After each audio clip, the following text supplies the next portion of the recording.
Ngayon po ay tatanim tayo ng ampatuan. Ito po siya, ayan, ampatuan. Ampatuan po ang tawag dyan sa ampalaya na to. Ito po ay, ang puno ay patola. Ang usbo po eh ampalaya, kaya po tinawag siyang ampatuan.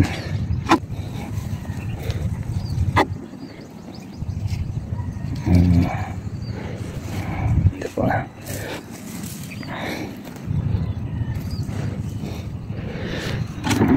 Ito yung nating tanim na ampalaya. Napag-uulan po eh, kaya po pinilitan ko na siya.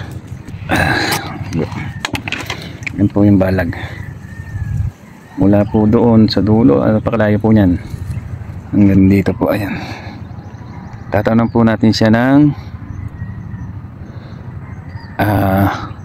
120 na siling na ampatuan.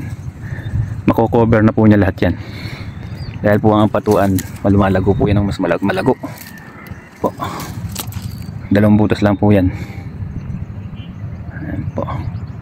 Tayo natin talong. Sige po, update ko lang po kayo sa ampatuan pagka po ano, hanggang sa mamunga na po. Sige po, pagpalang umaga po.